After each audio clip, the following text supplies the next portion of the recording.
Bonjour.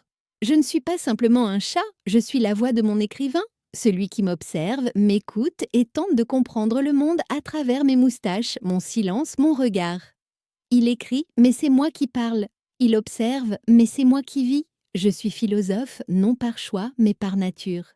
Mes pensées sont cousues dans le rythme de mes pattes, la courbe de ma queue, la manière dont je m'arrête avant d'entrer dans une pièce.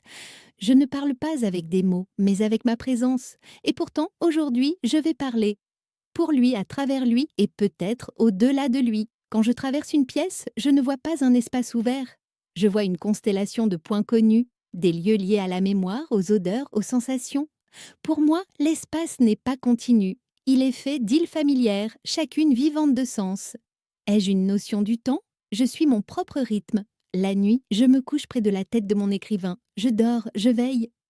Le jour, c'est lui qui veille sur moi pendant que je dors sur ses genoux. Parfois, il fait la sieste aussi. Nous sommes synchronisés.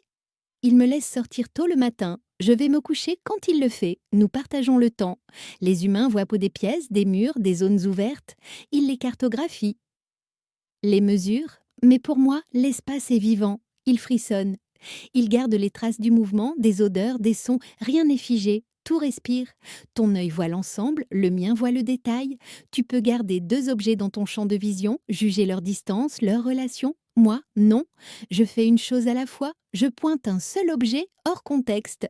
Mais je suis sensible à la texture de l'espace. Je ne le vois pas comme un tout continu. Je vois des grains, des vides, des interstices. C'est comme un nuage de points. Mon écrivain pense que je vis comme les humains avant les maisons. Avant les grottes? Peut-être avaient-ils peur eux aussi de perdre le contact avec le sol, la végétation, le ciel. Les humains gardent maintenant des plantes à l'intérieur. Au moulin, toutes les plantes sont dehors. Il paraît qu'il existe des chats d'intérieur. Je n'en ai jamais rencontré. Quand les anciens propriétaires du moulin ont voulu déménager en ville, je suis partie. J'ai marché 20 kilomètres pour revenir. Je n'aime pas être enfermée. Et voici une pensée. Et si, en perdant le contact avec la nature, les humains s'étaient batournés vers l'intérieur, s'étaient enfermés dans des espaces clos, concentrés sur leur monde intérieur, et avaient commencé à croire que tout tournait autour d'eux? Quand je suis dans la nature, je fusionne avec elle. Je suis avec elle. Je fais partie d'elle. À l'intérieur, je perds ce sentiment. Mon écrivain pense que je fuis. Mais je ne fuis pas. Je cours vers ce qui me semble réel, vers l'existence. Et pourtant, quand je suis avec mon écrivain, j'oublie parfois mon amour pour la nature. Il m'offre quelque chose de nouveau, le plaisir d'être aimé. Merci de m'avoir écouté. À bientôt.